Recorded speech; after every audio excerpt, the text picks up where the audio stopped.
There's something hanging in your home that you've never questioned. It moves with the breeze, it filters the light, and it may be silently pushing your wealth away. We're talking about your curtains. In Feng Shui, a curtain isn't just decoration, it's a gatekeeper. It either lets fortune flow in or blocks it at the threshold. And every day, without realizing, many households choose colors that suffocate energy, dim the spirit of the space, and trap abundance outside the walls they call home. Today's video isn't about style tips, it's about survival, energetic survival. Because if your curtains are the wrong color, you're not just losing sunlight, you're losing clarity, you're losing opportunities, you're losing money. Most people decorate their windows with trends in mind, but trends don't understand energy. Feng Shui does. And it has a very clear warning: certain colors act like energetic black holes. They absorb, they suppress, they freeze everything you're trying to manifest. In the next few minutes, I'll show you the 4 most dangerous curtain colors in Feng Shui, why they block your wealth, and what simple changes can unlock a space that breathes, flows, and thrives again. Because sometimes, the most expensive mistake is the one hanging silently beside your window. Part 1. The 4 curtain colors that silently destroy prosperity. A. Black and dark gray. The stagnant pond. You've probably seen them in magazines. Heavy, dramatic black curtains. Soft, luxurious dark gray panels hanging in a perfectly minimalist room. They feel expensive, they look elegant. But if you're living with them, especially across large windows or in rooms where light is already scarce, there's something much heavier hanging in the air than just fabric. You might be breathing in energy that never moves. In Feng Shui, color is not an aesthetic decision, it's energetic architecture. Black belongs to the water element, deep, still, mysterious. But water, when it doesn't flow, turns into something else entirely, stagnant, clouded. And in your home, that stillness doesn't mean peace, it means pressure. Pressure on your finances, pressure on your spirit. A black curtain across your living room window doesn't just block sunlight, it blocks movement. It holds energy in place, and that stillness settles into your walls, your body, your thoughts. Dark gray walks a more deceptive path. It's often chosen for its neutrality, its sophistication. But Feng Shui sees something else, an energy that lacks fire, lacks breath. It softens light but never releases it. And over time it weakens the yang energy, the vital force that helps you act, decide, and create. Without yang, we don't lose everything all at once. We just slow down. Days blur. Motivation fades. Money flows in, then leaks away. You get things done but never quite move forward. It's not chaos, it's the quiet erosion of direction. Now, what's fascinating and troubling is that these colors are rarely chosen carelessly. People pick them with intention, a desire for calm, control, maybe even power. But isn't that the irony? The very colors meant to give you strength might be taking it from you. And unlike the messiness of a broken sink or a cracked window, this kind of imbalance is invisible. You won't see it, but you'll feel it, in the weight of the air, in your fatigue by midday, in that whisper of self-doubt that wasn't there last year. Still unsure? Let's talk about a familiar setting. Imagine a winter morning. You wake up, open your eyes, and your bedroom is wrapped in heavy charcoal curtains. The light outside is already dim, and your room, even darker. You stretch, but you don't get up right away. You check your phone again. You feel that strange tug to stay in bed longer than you should. That's not laziness, that's energy telling you it has nowhere to go. Now multiply that feeling day after day, week after week. Suddenly, you're wondering why you feel behind on everything when in fact, something has been holding you back the whole time. Psychology and Feng Shui don't always speak the same language, but here, they meet. Studies show that darker interior environments increase emotional heaviness. They dull our ability to reset emotionally. And when people can't reset, they cope. Often through spending, scrolling, or withdrawal. Which explains why so many homes with dark, heavy drapes also carry stories of financial inconsistency or silent family tension. The curtains don't scream, they whisper. But the result is the same: a home where energy feels trapped, not alive. Now here's where the shift begins. If you're someone who loves minimalist design, if you genuinely enjoy clean, cool tones, Feng Shui doesn't tell you to abandon that. It invites you to adjust, because flow is the goal, not color obedience. Instead of jet black or thunder gray, try light ash, soft silver, cream gray blends. These shades still carry elegance, but they also reflect. They allow sunlight to bounce, energy to dance, space to feel open even when nothing has changed except the fabric. The truth is, your curtain color isn't a problem because of what it looks like. It's a problem because of what it doesn't let in: light, motion, clarity, and yes, opportunity. We often assume that something that feels quiet is safe. But in Feng Shui, silence isn't always serenity. Sometimes it's stuckness.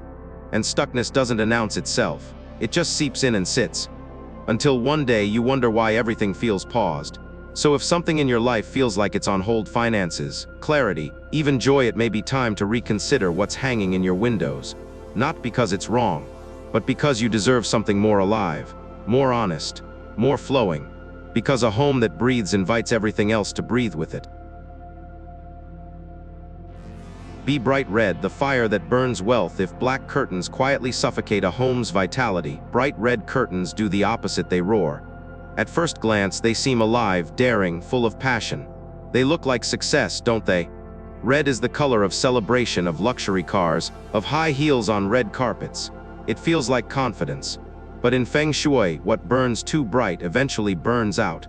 And that's the hidden truth behind red curtains. What appears powerful can, over time, consume the very energy you're trying to strengthen. This is not about fear, it's about balance. Fire gives life when it warms, but destroys when it overwhelms. In the elemental cycle of Feng Shui, red belongs to the fire element.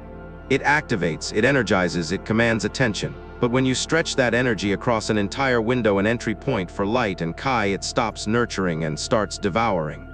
Instead of inspiring movement, it fuels restlessness. The energy becomes too hot, too chaotic. It flickers like a flame that refuses to calm, and the space begins to feel unsettled even when nothing is visibly wrong. That tension you sense when sitting in a room with strong red curtains isn't imagination, it's energy overheating. You may have noticed how difficult it is to truly rest in a room dominated by red. Sleep feels shorter. Conversations become louder. Even silence feels charged. That's not just psychology, it's vibration. Red triggers the sympathetic nervous system, nudging your body into alert mode. It says move, react, decide, defend. And when your environment never lets you come down from that high alert, your focus shifts from creation to survival. You don't attract wealth when you're fighting the room you live in. You spend energy just trying to stay calm. There's another layer to this fire. In Feng Shui's 5-element theory, fire controls metal. Metal represents wealth, clarity, discipline, and focus, the energy of order and decision. When fire dominates, metal weakens. In real life, that can look like impulsive spending, emotional decisions, or bursts of enthusiasm that fade before results arrive. The house feels busy, yet progress remains scattered. The flame is alive, but the foundation underneath begins to crack. It's not that fire is bad, it's that it needs direction, not domination. A fascinating paradox lies here. Many people choose red curtains for auspicious reasons. They've heard red attracts prosperity, wards off misfortune, invites celebration, and in small, intentional touches it does. A red pillow, a candle, a rug, these are sparks of vitality. But when the entire curtain blazes red, that spark turns into a blaze. Instead of wealth entering, it flees. Energy that could have gathered around you disperses, unable to stay in the heat. The same color that opens fortune in moderation can close it in excess. That's the irony of abundance. It doesn't respond to extremes, but to equilibrium. Picture this: a couple installs bright red curtains in their living room, believing it will ignite good luck. The first week, they feel energized. The space looks lively, guests compliment the boldness. But weeks later, arguments arise, small things, frequent, senseless. The wife begins losing sleep, the husband feels restless at home. They don't connect the dots until months later, when fatigue becomes constant. What changed? The curtains. The space, once bright, now feels like it's on fire. Even their plants near the window begin to wilt faster, as if the air itself has lost softness. When fire dominates, everything soft withdraws. One story that mirrors this perfectly comes from an interview with a renowned actress, Jennifer Lopez. During her early career, she filled her home with red cushions, curtains, even sheets. She described the feeling as powerful but exhausting. Later, when a Feng Shui consultant advised her to replace those reds with warmer terracotta tones and natural textures, she admitted that her entire emotional state shifted. "It felt like I could finally exhale," she said. That single change marked the beginning of a calmer, more abundant phase in her personal life. Sometimes transformation isn't about adding, it's about cooling what burns too fast. Red curtains, especially when hung on the south side of a home, intensify an already fiery direction. South is governed by fire energy. When you add more fire, you're not doubling good fortune, you're overfeeding it until it collapses. Imagine pouring gasoline on a steady flame. The light doesn't grow, it blinds. That's why excessive fire in the south brings burnout, arguments, even financial volatility. And if you use bright red curtains in the bedroom, the energy doesn't rest with you, it races. Sleep becomes shallow, dreams agitated, mornings restless. Over time, your nervous system begins to echo your environment, always alert, rarely calm. When your house can't rest, neither can you. But this isn't about fear or superstition. It's about restoring rhythm. Feng Shui is the art of listening to light, to color, to energy movement. It teaches that every force, even fire, has a melody. Bright red curtains are like music played too loud. No one can hear the subtleties underneath. What your space needs is a softer tone, a deep burgundy that warms without overwhelming, a terracotta that comforts rather than commands. These tones hold fire's gift of vitality, but temper it with earth's groundedness. They bring presence, not pressure. If you think about it, every home carries both heat and coolness. Too much of either disrupts balance. The idea is not to silence fire, but to guide it, to let it flicker where it brings joy and retreat where it brings fatigue. That's why in Feng Shui, moderation isn't caution, it's intelligence. A wise home doesn't reject energy, it shapes it. So the next time you see a room glowing red and mistake it for passion, pause. Ask yourself, does this light comfort or consume? Because in the language of energy, there's a fine line between warmth and warning, and in that difference lies the secret between a home that inspires you to thrive and a home that quietly burns through everything you're building. Fire can illuminate wealth or incinerate it. The choice rests, quite literally, in what hangs beside your window. See deep purple/indigo, the quiet that becomes isolation. There's a kind of silence that heals, and then there's a silence that isolates. Deep purple and indigo curtains often seduce homeowners with their depth, their elegance, their sense of mystery. They seem regal, intellectual, meditative, and in small doses they are. But when they cover an entire window, they don't just soften the light, they seal the energy. They create a hush that doesn't calm, it disconnects. Stillness is valuable. But when it lingers too long, it becomes something else: energetic distance, emotional inertia. And that's when quiet begins to harm. In Feng Shui, deep purple is tied to the water and wood elements: depth, wisdom, introspection. These are energies we all need. But curtains aren't passive. They're not just aesthetic backdrops. They're gatekeepers, filters, messengers. And when the message being sent is retreat, withdraw, stay within, every day, all day, the home slowly begins to echo that same command. What started as a peaceful tone becomes a weight. You no longer rest, you stall. You no longer reflect, you delay. Even the best intentions to create a sanctuary, a space of inner peace, can backfire when the color vibrates too low, for too long, too wide. This effect doesn't scream. It doesn't alert you like bright red does. It's quiet, achingly so. You'll notice it when the room becomes a space you sit in longer than necessary, without action. When conversations in that room become fewer. When ideas come but execution doesn't. It builds like fine dust on the soul, invisible, soft, but undeniable. You begin to feel like you're living in your own echo chamber. A place where nothing truly moves, not the light, not the air, not your ambitions. What makes this more complex is how noble the color appears. Historically associated with royalty, spirituality, and luxury, deep purple makes you feel like the room should be inspiring. But inspiration doesn't come from color alone, it comes from how energy moves through that color. If the curtain absorbs too much, the space starts holding energy hostage. And people, no matter how introverted, aren't designed to thrive in isolation. We need circulation. We need rooms that respond to us, not trap us. One striking example of this comes from a designer's account of working with a well-known author. The writer had wrapped her entire office in heavy indigo drapes, believing it would help her concentrate. For a while it worked, her focus deepened, distractions faded. But over time her writing lost rhythm. Her ideas, she said, became too inward. She stopped connecting with her readers.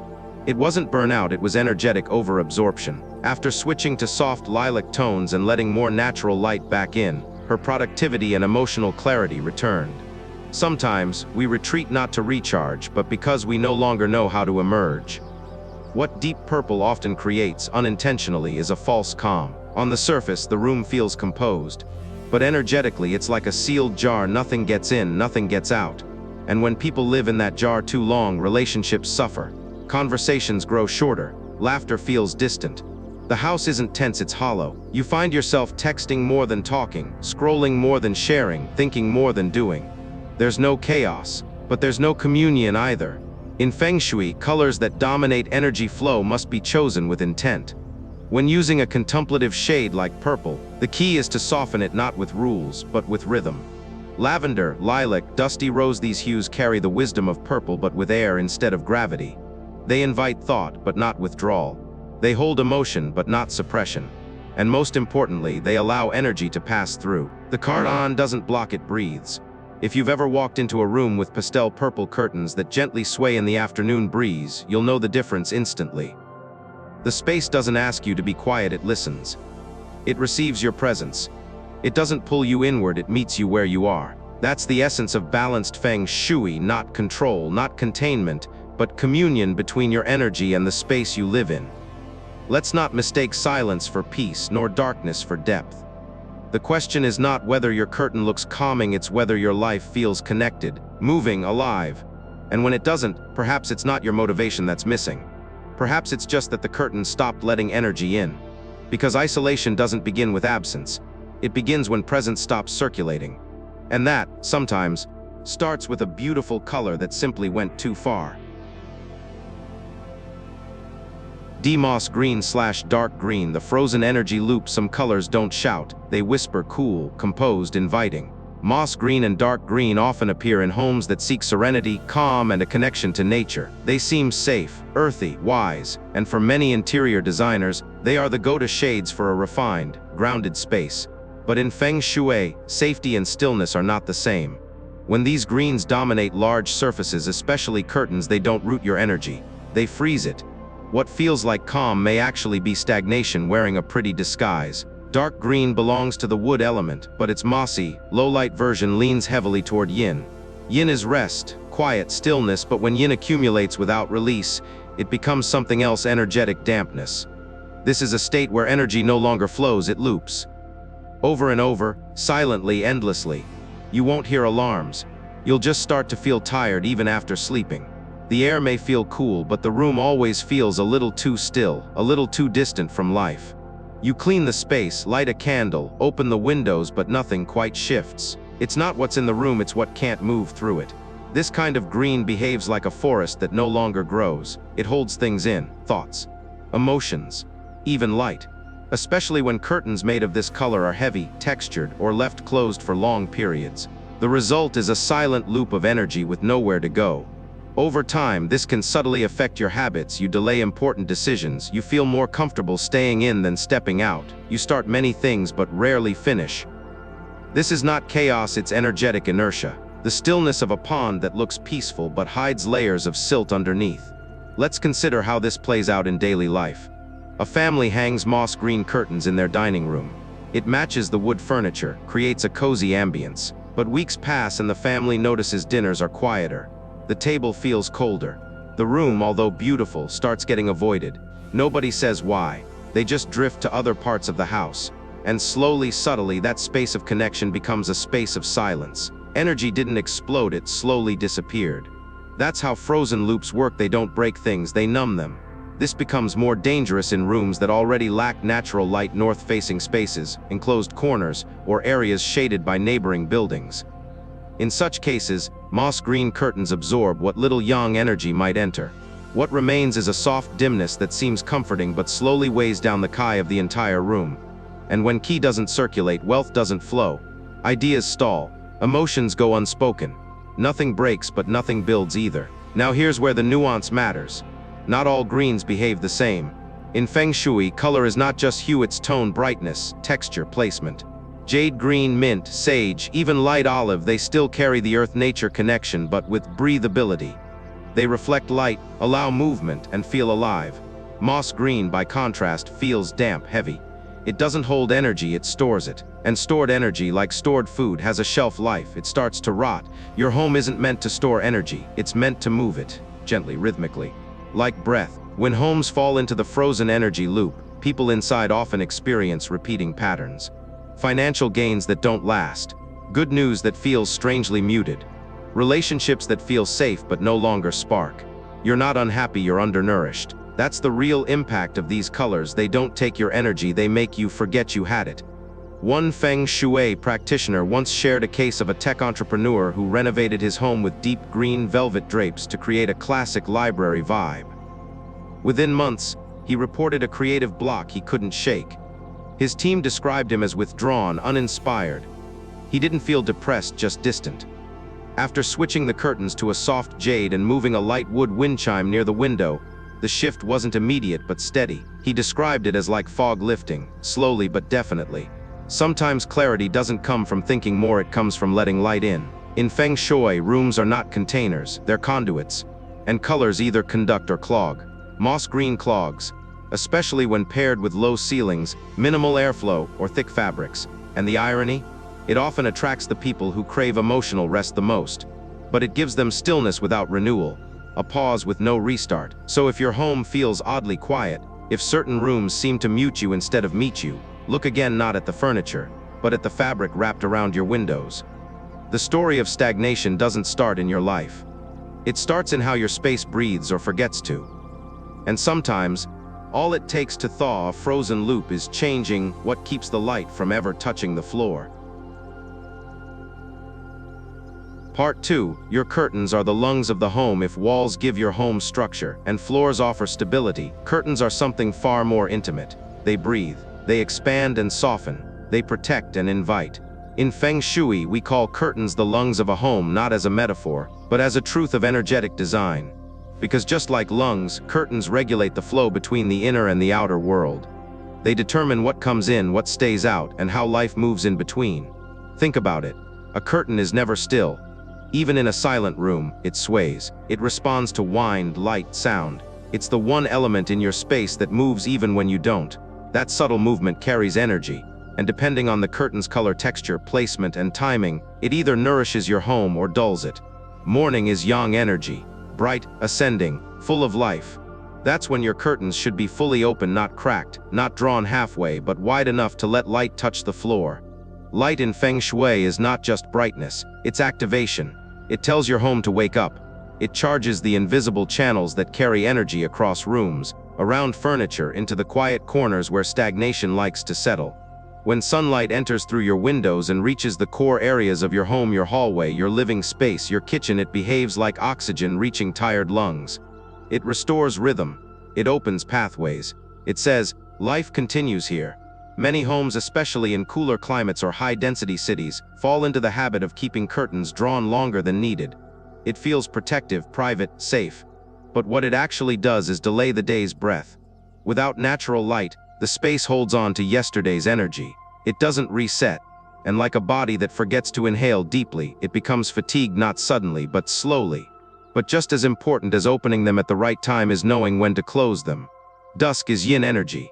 Grounded, quiet, descending. The moment the sun dips, your home needs protection. Not against weather, but against energy dispersal. In Feng Shui, nighttime is not rest by default, it's conservation. When you close your curtains after sunset, you're not just adding privacy. You're sealing the energy that entered all day. You're telling your home, keep what's good. Guard it now. And if you skip this, if your windows remain bare while darkness settles outside, that open surface becomes a passageway for chaotic chi, unanchored, unstable, often draining. It's even more critical when your windows face sharp structures like rooftops, poles, barn lots. Energy from those spaces, especially at night, is unpredictable. Your curtain, when drawn, becomes a filter, a boundary. Not a wall of resistance, but a soft gate of intention. Now take it one step further. Imagine you've chosen curtains in the right color, nothing blocking, nothing too intense.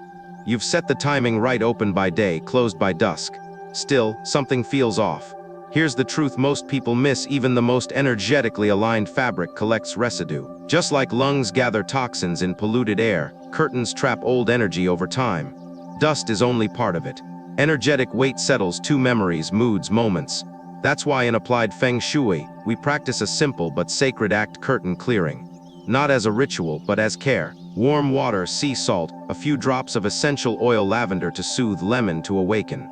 You wipe each fold gently, not as a chore, but as a reminder that your home breathes with you. And when you're done, you open the window.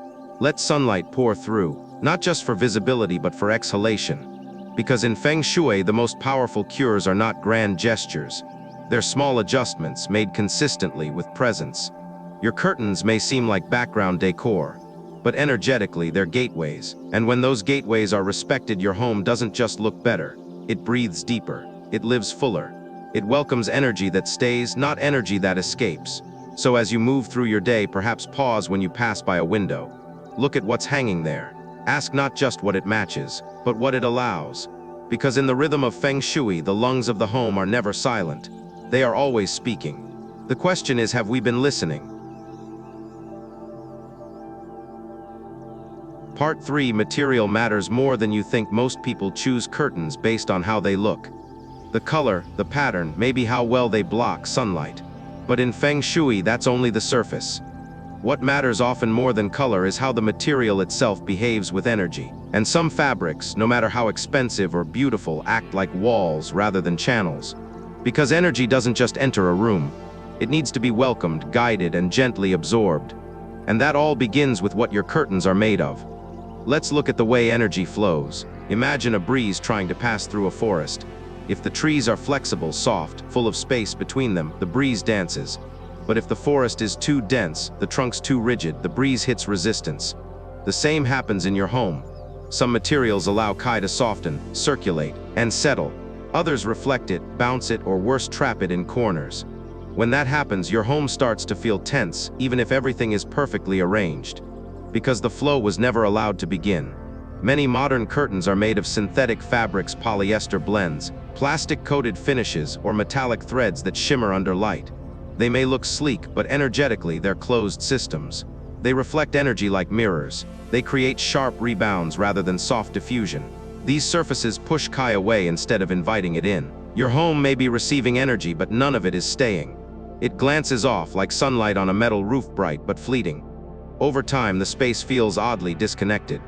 You wake up, but don't feel rested. You clean, but the air feels stale. You light incense, but the scent disappears too quickly. These are signs of a space that doesn't absorb well, and often, the culprit is the material, not the layout. Now contrast that with natural fibers, cotton, linen, raw silk. These breathe, not metaphorically, literally. Their textures, woven from nature, allow energy to settle without getting stuck. They filter light gently, casting soft shadows instead of harsh lines. And when Kai enters through the window, these materials act like soil beneath rain. They hold just enough to nourish, then pass it on. This is what Feng Shui seeks, not blockage, not escape, but harmonious exchange. A material that receives, then releases. A curtain that doesn't dominate but listens. Have you ever walked into a room with light linen curtains? The way they move with the breeze. The way light filters through in soft gradients. The way the air feels almost lighter. That's not decoration, that's energy moving through fabric. And the difference, once you feel it, is unmistakable. You don't need to be trained in Feng Shui to notice it. Your body knows, your breath slows, your shoulders drop. You feel met, not pushed. There's also emotional impact. Synthetic materials often feel cold, not just to the touch, but to the psyche. They lack what Feng Shui calls emotional softness. Over time, this leads to a sense of detachment from your space. You stop lingering in certain rooms. You turn on more lights. You reach for stimulation, music, screens, because the space itself no longer fills you. But when curtains are made from natural fibers, the room feels warmer even before the heater is on. Not because the temperature changes, but because the atmosphere does. Some clients worry that natural fabrics are harder to maintain, that they wrinkle, that they cost more. But what's the cost of a room that drains you? What's the weight of a space that no longer uplifts? Feng Shui teaches us to look beyond the practical into the energetic. A room that breathes well creates people who breathe better. And that includes the smallest details, like the way fabric moves when touched by light. There's one more subtle factor: how curtains fall. Synthetic curtains often hang stiffly. They hold shape like armor. But natural fabrics drape. They fold in gentle waves. These folds become energy pathways, allowing Kai to meander, not rush or bounce. This is the difference between a home that feels rigid and one that feels lived in. Not cluttered, not chaotic, just soft, held, awake. So before thinking of curtains as accessories, consider them companions. What they're made of affects how you feel, how you sleep, how you decide, how you recover. Because energy doesn't just pass through rooms, it passes through you. And the materials around you either support that journey or send it scattering. Not all beauty is visible. Some of it is felt in how a room settles around you, how a quiet afternoon feels richer, how time seems to slow without effort. That's the gift of the right fabric, not performance, not style, presence. And in a world moving so fast, perhaps the greatest luxury is a curtain that lets energy slow down just enough for you to feel at home again. Part 4. The curtain cleaning ritual to reset energy. Most people clean their curtains for dust, for stains, for appearance. But very few clean them for energy. And that's where Feng Shui draws a powerful line between a space that looks fresh and one that truly feels alive. Because even the most beautiful curtain, hung in the right color, with the perfect material, will still hold on to invisible weight over time. Just like lungs inhale air, they also gather what doesn't serve, and your curtains, the lungs of your home, do the same. Every day, they absorb more than sunlight. They carry moods, arguments, unfinished thoughts, late-night worries, and morning restlessness. These traces aren't seen, but they're there, embedded in the folds, clinging like emotional dust. And if left unchecked, they start to layer. You may notice it in small ways. A room that once felt inviting now feels dull. The air seems heavier even after you clean. Your sleep in that space is less restful. Something is off, but nothing looks wrong.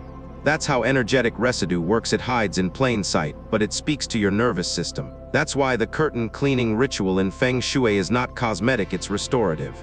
You don't need incense. You don't need sacred chants. You just need presence, intention, and the right elements. Begin with a bowl of warm water, not too hot, just enough to feel like comfort. Add 1 tablespoon of pure sea salt. Salt in Feng Shui isn't just a mineral, it's a cleanser of stagnation. It neutralizes what lingers, absorbing the silent heaviness trapped in your space. Then add a few drops of essential oil. If your home feels tense, choose lavender. If it feels stuck, go with lemon or eucalyptus. These oils don't just smell good. They shift vibration. They tell the room it's time to begin again. Dip a soft cloth into the water. Wring it gently until damp, not soaked. Then, without rushing, begin at the top of your curtain. Wipe fold by fold, as if you're smoothing old breath out of the fabric. This isn't about scrubbing, it's about connection. You're not just wiping a curtain. You're uncoiling the energy your home no longer needs. Let each motion carry intention. As your hands move down, imagine peeling off the emotional film that's clung there, the argument that lingered too long, the days that felt slow, the words never said. You don't need to relive them, just release them. And when you finish, don't let the curtains fall back into place right away. Open them, fully. Open the windows, let the air in, let the sun in, even if it's cloudy, even if it's cold. What you're inviting is not just light, it's circulation, movement, renewal. This is not just housekeeping. It's energetic exfoliation. Leave the curtains open for at least 15 minutes. Let the fabric breathe. Let the sunlight, nature's most powerful Kai, touch what you've just cleansed. In Feng Shui, sunlight is more than brightness. It is yang energy in pure form, active, vibrant, life-giving. And when it floods through a freshly cleared curtain, it doesn't just fill the room, it awakens it. Like lungs after a deep breath. Like a window finally opened after a long winter. What happens after may surprise you. The room may feel brighter, not visually, but energetically. You may feel clearer even if nothing else has changed. And that's the point. It wasn't the space that needed transformation. It was the energy within it. This ritual isn't a one-time act, it's a rhythm. Like trimming dead leaves or airing out old clothes.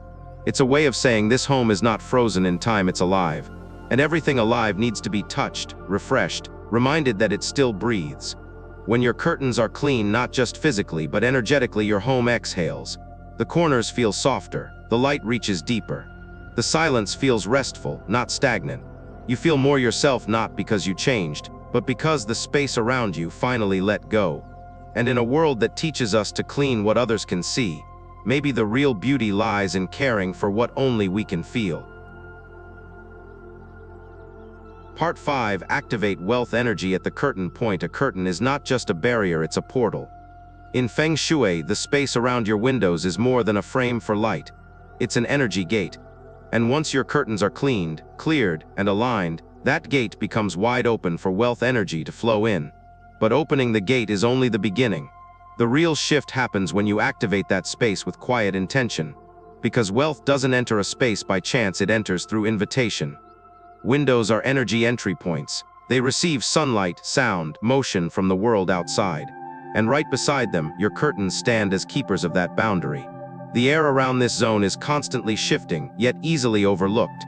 But in Feng Shui, this is one of the most potent areas to spark prosperity, especially if your window faces a source of natural light, movement, or life. Whether it's a garden, a tree, or even a busy street, that external Kai, when guided well, can transform into internal abundance. To activate this energy center, you don't need grandeur. You need resonance. One of the most gentle yet powerful tools for this is a wind chime, small, understated, natural. Choose bamboo or a light metal with a soft tone. It's not about sound, it's about frequency. Hang it near the curtain, ideally by a window that opens. When wind moves through, even lightly, the sound is a whisper to the room: wake up, circulate, stay alive. The wind chime doesn't make energy come, it reminds it not to fall asleep. You don't need loudness, you need movement. You don't need ritual, you need rhythm. For those who prefer a visual form, a Feng Shui plant placed near the curtain brings steady, grounded wealth energy. But not just any plant. There are three particularly aligned with prosperity flow. The jade plant, with its thick round leaves, mirrors the image of coins, symbolizing growth that is both steady and tangible. The lucky bamboo, with its upward climbing form, reflects progress and adaptability, as especially powerful for career and personal momentum. And the golden pothos, with its vibrant green hue and trailing nature, helps carry good energy across the room like a gentle current. These plants aren't decorative, they're energetic companions. Their presence signals to your space that life is expanding. But even here, Feng Shui whispers a deeper truth: it's not just what you place, but how you care for it. Dust on the leaves blocks sunlight, yes. But energetically, it also blocks Kai. A layer of neglect, even if unintentional, turns the plant from a conduit into a container. Energy doesn't flow where care is absent. That's why cleaning the leaves regularly is not about shine, it's about respect. Respect for the life you've placed by the energy gate. The pots you use also matter, not for fashion, but for shape. Round pots in soft tones, ivory, beige, pale green, allow energy to circulate without edges. Sharp corners cut Kai, soft curves let it dance. And when the pot, plant, and curtain are all harmonized, you don't just see balance, you feel it. It's in the way the light touches the leaf. It's in the stillness that doesn't feel heavy. It's in the moment you walk past the window and feel something shift even slightly in your own breath. Some might wonder, does it really matter? Can a small plant or a chime by a window change your financial path? Feng Shui doesn't promise wealth from a single object. It offers alignment. It offers flow. And when flow is restored, opportunities don't just arrive, they stay. You see more clearly. You decide more confidently. You act with more ease. That's how wealth begins, not with a windfall, but with a space that's ready to hold it. This isn't about decoration. It's about devotion to your home, to your energy, to the unseen layers of life that shape what becomes seen. The curtain point, once cleaned and cleared, becomes a pivot not just for sunlight, but for momentum. And when that momentum moves with grace, prosperity doesn't have to be forced. It finds its way in. So when you stand by your window tomorrow and feel the light touch your fingertips, ask not what you can place there, but what kind of energy you're letting live there. Because energy, like water, will always follow the path of least resistance. And sometimes that path begins with the soft rustle of leaves, the whisper of a wind chime, and a curtain gently breathing in the day. Most people don't notice the curtains in their homes, not after the day they're installed. They blend into the background, moving quietly with the wind, pulled open or drawn shut almost automatically. And maybe that's the most revealing part. What we ignore, we stop understanding. What we stop understanding, we stop respecting. But as you've now seen, curtains are far from passive. They breathe for your home. They guide energy, store emotion, block or welcome wealth, and they do it every single day without ever asking for attention. Yet, in homes across the world, these soft furnishings are making bold, energetic statements. In the wrong color, they trap. In the wrong material, they reflect. In the wrong condition, they suffocate. And somehow, the same mistake repeats itself from city apartments to countryside retreats, people choosing what's trendy, what's on sale, what looks good in pictures, never asking what actually feels good in life. Let's be honest, how many homes today hang black, dark gray, bright red, moss green, or heavy indigo curtains, thinking they're chic, luxurious, or calming without realizing they've shut the door on their own prosperity? That's the power of collective patterns of people copying what others do, assuming beauty equals harmony. But Feng Shui teaches the opposite. Alignment is deeply personal. The air in your home knows what nourishes it, and so do you once you listen. So step back, look again. The color of your curtains isn't just a design choice, it's a statement of energy. The material isn't just fabric, it's a filter for life. The way you clean, open, close, and activate them tells a deeper story of how you treat movement, light, and potential. And the truth is, most of us have made choices out of habit, out of assumption, out of a desire to make things look good without ever asking how they feel. But that's where change begins, not with big renovations, but with small awakenings. Not by buying more, but by seeing more. Because when the lungs of your home start breathing clearly again, everything else, your clarity, your momentum, your wealth, has space to move again too.